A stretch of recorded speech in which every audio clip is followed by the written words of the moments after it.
It's the year 2023. The latest and greatest blockbuster games are starting to look more and more realistic, and video games as an art form have flourished into a rich and vibrant industry, with smash hit indie titles releasing at breakneck pace in genres, formats, and vibes to satiate almost any gamer.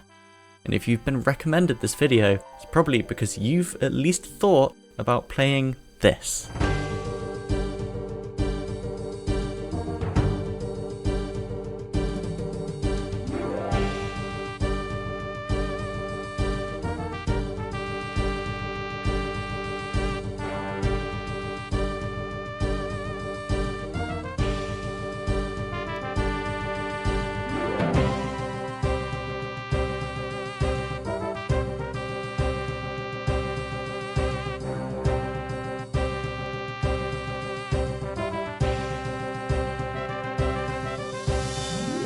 Old school Runescape is the greatest game ever made.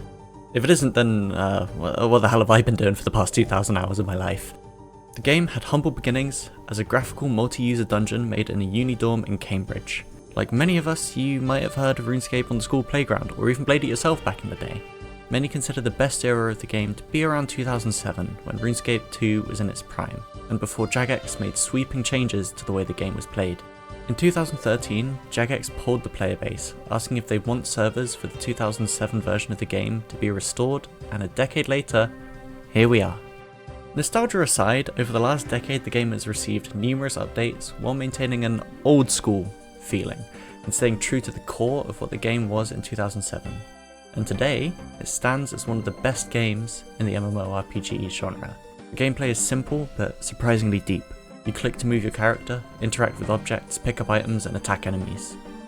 You can right click to open extra options to examine things, trade other players, and much more. And that's basically it. You now know how to play RuneScape. There's far more to it than that though. While it might seem clunky and dated at first, you eventually fall into the game's rhythm, a mechanic in its own right, which you will later learn to take advantage of. As a new player, you get a brief tutorial on Tutorial Island, where you create your character, pick your name, and are shown how to interact with the world around you. At the end of the tutorial, you can choose from a variety of playstyles, such as Iron Man or Fresh Start, which we'll go over shortly. Once you've finished Tutorial Island, you're taken to Lumbridge, and from here, your adventure is your own to create. You can literally go almost anywhere on the map. The guides around Lumbridge will be around to help you out if you get lost, and the new activity advisor can help point you in the right direction if you start to feel a bit overwhelmed. Something that you'll find pretty quickly is that any action you take will gain you experience in one of the 23 skills. If I chop a tree, I gain woodcutting XP. I light a fire, and I gain fire making XP. Each skill, apart from your hit points, starts at 1 and can reach a maximum of 99. Reaching 99 awards you with a skill cape, and eventually, once you hit 99 in all of them, a max cape, which is actually the goal of my cool and super funny amazing series Infernal Dream, which you should watch right away. Please. Why start now? Unlike a lot of big games these days, especially in the MMO space, you can start RuneScape at pretty much any time and you won't be missing out on content. Everything from the 2007 version is still here. If you played as a kid and wanted to return for all of that stuff, then for the most part, it's just as you remember it. If you're someone who's never played though, then great! Even though some of it is over 2 decades old, the content to be found in RuneScape holds up incredibly well, and much of it is still relevant today, since the game runs on a horizontal progression system.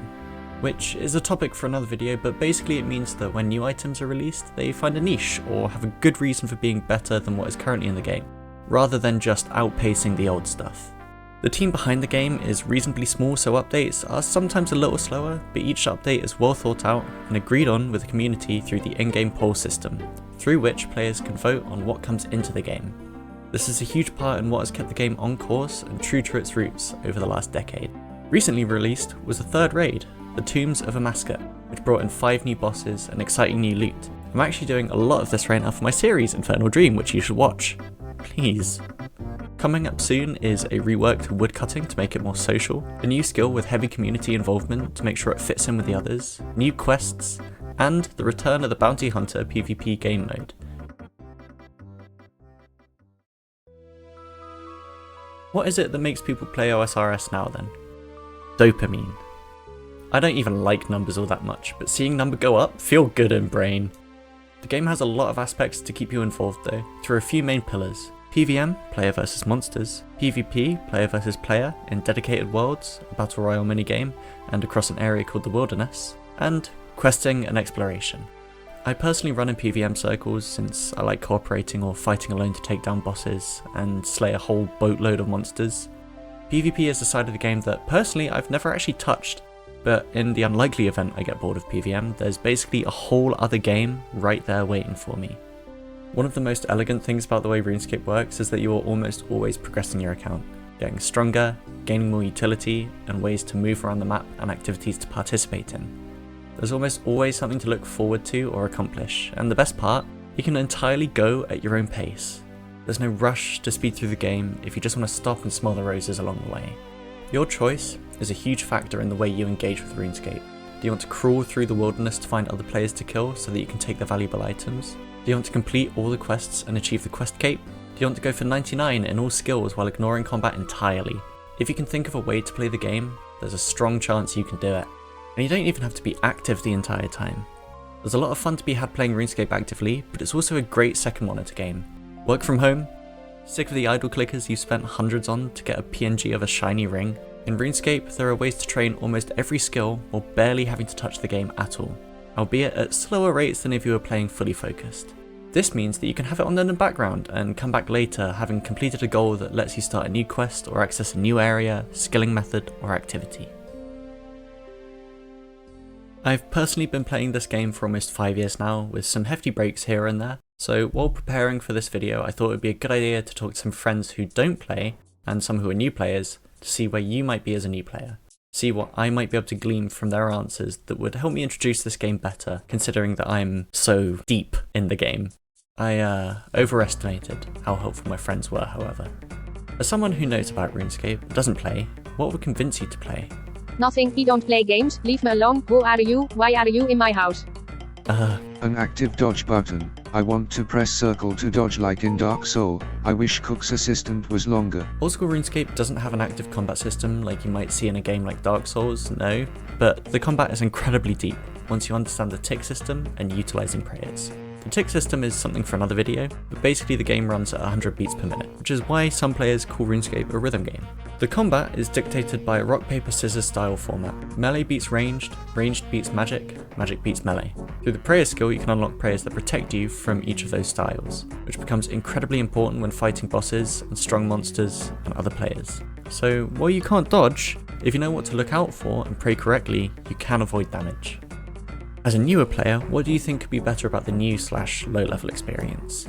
I do not have a brain, maybe if there were clear goals for new players to pursue. The new activity advisor is kinda there for that. It's true that at first the game can be overwhelming and that there is a huge world, tons of quests and a lot to do. But this is an issue that the devs acknowledge and are working on. In and around Lumbridge and in areas accessible to free-to-play players, there is a lot more guidance available to make sure you have direction and goals in the early game.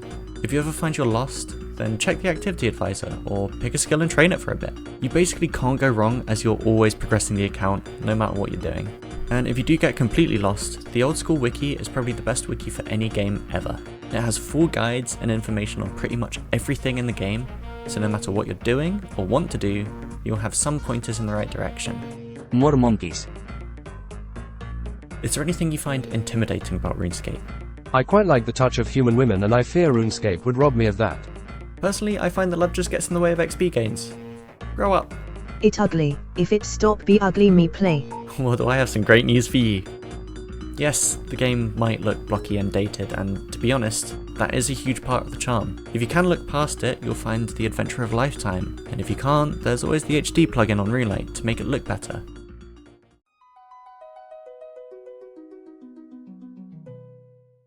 So, I've convinced you to play, but where do you start? This is a short beginner's guide on how to get started with RuneScape. I'll be recommending the way that I personally play, but the more you play, the more you'll find your own way. There is no one correct way to play RuneScape, but there are quite a few. Start by going to the old school RuneScape website and making an account. I've taken the liberty of linking this in the description. Now, you can access the game in a few different ways. Through the Jagex or RuneLite launchers, through Steam, or on mobile. I recommend downloading the Jagex launcher and installing RuneLite, which I've also linked below. RuneLite is probably the most popular way to play RuneScape these days, since it includes plugins to highlight items, in-game quest guides, and even the HD plugin I mentioned before, and a whole host of other very helpful plugins. I also play on mobile when I'm out and about, as it means that I can always stay on the grind. I also recommend getting two-factor authentication. Getting hacked on RuneScape is a bit of a meme, but it can happen to anyone. I got hacked early on in my career and nearly lost my account over it, so stay safe and please get an authenticator. So, you're on RuneLite, logged in, and you've completed Tutorial Island. Here you're presented with a few choices before you can go to the mainland. You can play the game as a main account, a hardcore, ultimate or regular Iron Man, or a group Iron Man. As an Iron Man, you cannot interact with other players or use the in-game auction house. A hardcore Iron Man gets 1 life.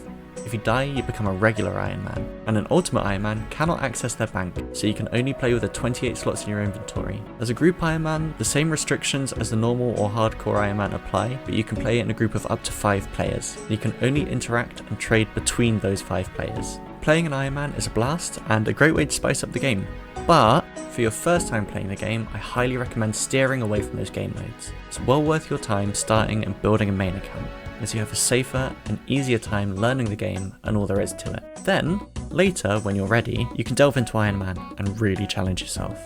You can also choose to start on a fresh start world. These special worlds are for new players and have an in-game economy as separate from the main game. Every 6 months, players in the fresh start game mode are automatically transferred to the main game, but you can choose to transfer at any time. So, let's talk goal setting. I won't dwell on this too long, but it's helpful to have goals to set yourself, especially in the early game. When I first started, I was very resistant to playing the game at all, but I was really pushed by some friends to start, so I decided to just complete all the free-to-play quests and see if I liked the game enough to become a member. And now I'm here. Don't aim to max your account or get an infernal cape straight away, that can come later. For now, try to complete a smaller goal, like some quests that interest you, get a kill in the wilderness, or make your first million GP. With each small goal you complete, the bigger goals become that much more achievable. And if you're looking for something bigger, my first big milestones in RuneScape was getting my first pair of Barrows gloves by completing the recipe for Disaster quest, and getting my first fire cape. I took it super slow, and it genuinely took me like 3 years to get my fire cape. If you think you're a noob, you should have seen me when I started. To really summarize though, this game is what you make of it. There's a huge world out there just waiting for you to discover it, a vibrant community ready to help you, and a whack ton of experience to gain. Let me be the first to say, welcome to old school RuneScape. Thanks for watching. I know this is long-winded, but I wanted to try and show the best of what RuneScape has to offer. This is also my first time trying a video outside of my series, so I hope you enjoyed it. Please leave feedback below. There's a good reason so many people are invested in this game, and I hope you can enjoy it even a 10th of the amount I do. I tend to hang out on World 366. It's a restricted world that you need 1,500 total level to enter. I'll see you there. And if you run into me in game, don't be afraid to say hi. Remember to like and subscribe, and please consider watching my series Infernal Dream. I promise you'll love it.